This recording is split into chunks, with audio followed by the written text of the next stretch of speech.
চট্টগ্রামের কর্ণফুলী নদীর জুলথা ১১ নম্বর মাতব্বর ঘাটে যাত্রী পারাপারে চলতি বছর জনপ্রতি ভাড়া ২০ টাকা নির্ধারণ করেছে চট্টগ্রাম সিটি কর্পোরেশন রাজস্ব বিভাগের এস্টেট শাখা।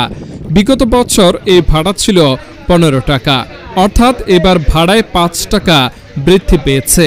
এ সিদ্ধান্তে সাধারণ যাত্রীদের মাঝে মিশ্র প্রতিক্রিয়া দেখা দিয়েছে। কেউ কেউ বাড়তি ভাড়ায় অসন্তুষ্ট হলেও অনেকেই ঘাটে উন্নত পরিবেশ ও সেবা নিশ্চিতের শর্তে ২০ টাকা ভাড়াকে যৌক্তিক বলছেন।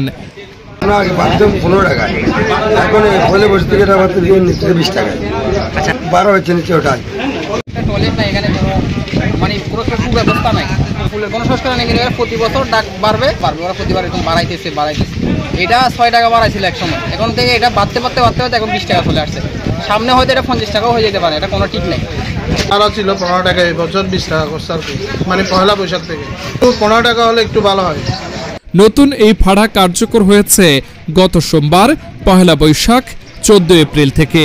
তবে কর্ণফুলী উপজেলার হাজার হাজার যাত্রীর দাবি ভাড়া বৃদ্ধি না করে পূর্বের হার ১৫ টাকা রাখা উচিত। অধিকাংশ যাত্রী বাড়তি ভাড়া নিয়ে অসন্তোষ প্রকাশ করেছেন। এখন মনে করেন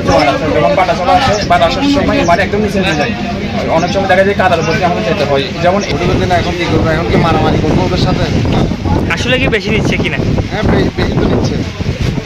জুলথা লাইফ বোট ও সাম্পান মাছি মালিক সমবায় সমিতির সদস্য সালেহ আহমেদ ওরফে লালু সৌদাগর বলেন, এর আগের বছর ১৬ টাকা ভাড়া ছিল, এবছর চট্টগ্রাম সিটি কর্পোরেশনের ১৯ তারিখ টেন্ডার হওয়ার পরে ৫ টাকা হারে বাড়তি হয়ে ২০ টাকা করে করছে। সে কারণে একটু জনসাধারণ একটু প্রেশার হচ্ছে। আর ফুলের বাড়া হইলে ফুলের মধ্যে আমাদের যাত্রী যারা আছে তারা কোনো সুবিধা করে চলাচল করতে পারছে না। আমার একটা আকুল আবেদন ডক্টর সাদাত হোসেন সাহেবের কাছে, কোনো ভাষা যেন ফুলের কাজটা করে দিলে বেশি উপকার হয়।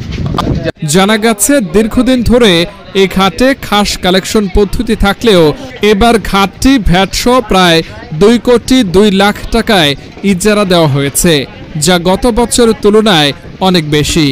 ঘাটের অপর ইজারাদার নিজাম উদ্দিন জানিয়েছেন, এই ইজারা ১ কোটি ৬৮ লাখ টাকার মূল্যে কার্যকর হয়েছে পহেলা বৈশাখ থেকে।